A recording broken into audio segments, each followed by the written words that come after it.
السلام علیکم، میں ہوں ابرار حیدر۔ کیا بھارت ایک اور فالس فلیگ آپریشن کے درپے ہے؟ راج ناتھ سنگھ نے آج ایک اور گیدڑ ببکی لگائی ہے کہ آپریشن سندور جاری ہے اور ہمارے فوجی ایک خطرناک ترین جواب دیں گے۔ انڈیا کو ایک گیدڑ ببکیاں لگانے کا بڑا چسکا پڑا ہوا ہے، حالانکہ انہیں یہ بھولنا نہیں چاہیے تھا، اور وہ وہاں پہ کھڑے ہو کے اور جھوٹ بول رہا تھا راج ناتھ سنگھ کہ ہماری آرمی نے تیز ترین اور دنیا کا سب سے بڑا آپریشن کر دیا 22 منٹ میں۔ اب آپ کو یہ پتا کیوں نہیں، آپ کیوں یہ بھول گئے ہو کہ ڈونلڈ ٹرمپ نے کیا کہا تھا کہ اگر میں بیچ میں نہ آتا تو یہ 2 کروڑ لوگ مارے جاتے۔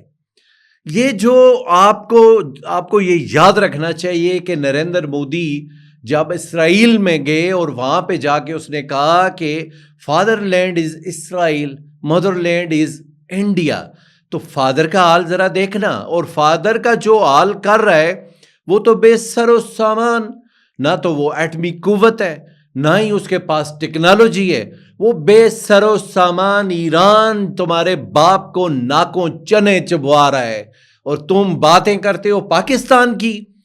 تم ہو کیا؟ تمہیں بھول گیا ہوا ہے آپریشن وہ بنیان المرصوص بھول گیا ہے؟ وہ تو چند لمحوں کی بات تھی۔ تمہارا تو اشر اتنا برا ہوگا کہ تمہیں تو لوگوں کو پتہ ہی نہیں چلے گا کہ یہ دلی تھا، یہ کلکتہ ہے، یا یہ گجرات ہے۔ تمہیں یہ پتہ ہونا چاہیے کہ ہمارے میزائلوں کی ہٹ پہ، ہمارے میزائلوں کے نشانے پہ 7 شہر ہیں، 7 شہر، اور تمہیں برباد کرنا تو مسئلہ ہی نہیں ہے۔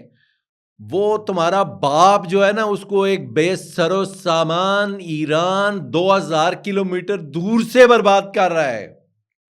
ادھر دلی، چنئی، گجرات، کلکتہ، احمد آباد، ممبئی، یہ تو ایک لمحے کی کہانی ہے، ایک لمحے کی کہانی ہے۔ اور تمہیں پتہ ہے ہماری ٹیکنالوجی کدھر پہنچی ہوئی ہے؟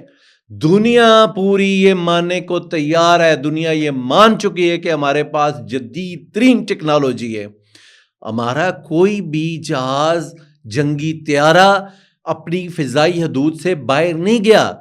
تو ٹرمپ نے آخری بار شاید 12 جہاز کہا تھا کہ 12 طیارے گر گئے تھے، اور بھی کہے گا ابھی، اور اس کو ذرا فرصت آنے دو، اور بھی بڑھائے گا وہ۔ تو یہ تمہیں بھول گیا ہوا ہے ہم ٹیکنالوجی میں کہاں کھڑے ہیں، تمہیں نہیں سمجھ آتی اس بات کی۔ اگر انڈیا کوئی بھی اس طرح کا من بنا رہے ہو تم، یہ تمہارے ساتھ یہ مسئلہ ہے، تمہارے ساتھ یہ نفسیاتی مسئلہ ہے، تم نے اپنے ہندو ووٹرز کو متوجہ کرنا ہوتا ہے، وہ اندھ بھگتوں کو اپنے ساتھ جوڑے رکھنا ہوتا ہے، ان جاہلوں کو کچھ نہ کچھ ایک نئی بات ان کے دماغوں میں ٹھونسنی ہوتی ہے۔ تم نے فالس فلیگ آپریشن کرنا ہے، اگر کیا اور اس کے بعد تم نے کوئی ناپاک ارادہ ظاہر کیا تو مت بھولنا، بنیان المرصوص تو ایک آغاز تھا، ابتدا تھی۔ تمہارا وہ اشر ہوگا کہ دنیا کبھی کبھی کتابوں میں پڑھا کرے گی کہ تمہارے ساتھ ہوا کیا تھا۔ یہ ہرگز نہیں ہو سکتا۔ اب جو تمہارے اندر جو ایک خناس بھرا ہوا ہے نا، اس کا علاج جو ہے وہ الحمدللہ پاکستان آرمی نے پہلے بھی کیا تھا اور پھر کرے گی، اور ایسا کرے گی کہ دنیا یاد رکھے گی۔ اصل پرابلم کیا ہے سمجھنے کی ضرورت یہ ہے کہ انڈیا کے ساتھ مسئلہ کیا ہے۔ انڈیا کے ساتھ مسئلہ سب سے بڑا یہ ہے کہ انڈیا دنیا میں تنہا ہو گیا ہوا ہے۔ انڈیا نے جا کے اسرائیل میں، جو بھارت کی اپنی پالیسی تھی، جو پنڈت جواہر لال نہرو کی پالیسی تھی، جو بانیان ہیں اس وقت موجودہ بھارت کے، ان کی جو پالیسیاں تھیں اس کے خلاف جا کے مودی بیٹھ گیا اسرائیل میں اور اس کو فادر لینڈ قرار دے دیا۔ لیکن دنیا میں کوئی ملک اس پہ اعتماد کرنے کو تیار نہیں ہے۔ انڈیا کے بارے میں ہر ملک یہ سمجھ رہا ہے کہ یہ تو پٹی ہوئی گھسی ہوئی اسٹیٹ ہے، اس کے پاس نہ تو ٹیکنالوجی ہے، نہ اس کے پاس لڑنے کی صلاحیت ہے، نہ اس کے پاس ایسے خطرناک ہتھیار ہیں کہ جو پاکستان کو روک سکیں۔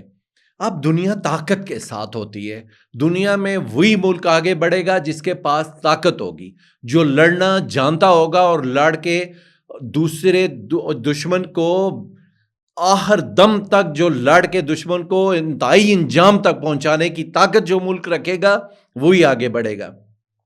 انڈیا کی لیڈرشپ نریندر مودی، راج ناتھ سنگھ، آدتیہ ناتھ یوگی سمیت جتنے انتہا پسند یہ ہندو ہیں، یہ سارے پریشان ہیں، ان سب کی نیندیں اڑی ہوئی ہیں۔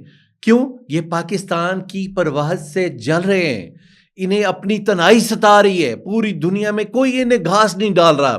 ابھی دنیا میں ایک نئے اتحاد بن رہے ہیں، دنیا میں ایک نئی شکلیں اور نئی وسعتیں آ رہی ہیں، لیکن انڈیا کو کوئی پوچھ ہی نہیں رہا۔ وہ اسرائیل جس کو فادر لینڈ انڈیا کے اندر ہندوؤں نے کہا کہ یہ ہمارے اسرائیلی، یہ یہودی ہمارے پرج کیسے ہو گئے، یہ ہمارے پتا کیسے ہو گئے۔ ادھر تو انڈیا میں یہ سوال اٹھ رہا ہے کہ یہودی ہمارے آباء و اجداد کیسے ہو سکتے ہیں، فادر لینڈ ہمارا اسرائیل کیسے ہو سکتا ہے۔ یہ جو فرسٹریشن کا شکار ہے نا انڈین قیادت، انڈین انتہا پسند ہندو اور انتہا پسند جو ان کی فوجی لیڈرشپ ہے، جو ان کی سپریم کورٹ ہے، جو ان کی ہر ایلیٹ کلاس اور ہر ادارے میں اس وقت انتہا پسند ہندو انہوں نے لا کے بٹھا رکھ دیے ہوئے ہیں، اور وہ سارے فرسٹریٹڈ ہیں۔ ان سب کو یہ لگ رہا ہے کہ ہم تو مارے گئے، پہلے ہمیں پاکستان نے مارا، اب دنیا میں بالکل دتکار چکی ہوئی ہے، ہم ایک سائیڈ پہ پڑے ہوئے ہیں۔ اس وقت ایران، اسرائیل، امریکہ جنگ میں کوئی نہیں پوچھ رہا انڈیا کہاں ہے۔ اور پھر اس نے ایک اور گیدڑ ببکی چھوڑی، ایک اور جھوٹ لگایا اس نے کہ ایران نریندر مودی کی سفارتکاری کی وجہ سے ایران جو ہے وہاں سے ابنائے ارمز سے گزرنے دے رہا ہے۔ ہرگز نہیں ہے ایسا۔ ایران کو یہ سمجھ آ چکی ہوئی ہے کہ تم ہو کیا، تم تو وہ دشمن ہو کہ جو گلے ملتے ہوئے پیٹھ میں خنجر گھومتا ہے، منافق اعظم ہو تمہارے اوپر کون اعتماد کرے گا۔ انڈیا کی جو انتہا پسند لیڈرشپ ہے، نریندر مودی سمیت اس کے جو حواری ہیں، وہ سب اس وقت فرسٹریٹڈ ہیں، اور اس فرسٹریشن میں وہ کوئی نہ کوئی ایسا کام کر سکتے ہیں کہ جو کل کلاں ایسا وہ کر سکتے ہیں کہ وہ ہم پہ جنگ مسلط کریں۔ لیکن یہ یاد رکھیے گا، پوری دنیا جانتی ہے، اور یہ نریندر مودی تم لکھ کے رکھنا، راج ناتھ سنگھ تم لکھ کے رکھنا کہ تمہارا وہ اشر ہوگا کہ تم مدتوں بعد بھی اس سے سنبھل نہیں پاؤ گے، تمہارے پاؤں زمین پہ ٹک نہیں پائیں گے، چونکہ نیچے سے زمین ہی اڑ جائے گی۔ یہ باتیں، یہ گیدڑ ببکیاں دینے کا دور ختم ہو چکا ہوا ہے، اب یہ باتیں نہیں چلتی۔ آپریشن بنیان المرصوص وہ ایک تاریخی لمحہ تھا جس نے یہ سیٹ کیا کہ پاکستان کرے گا کیا۔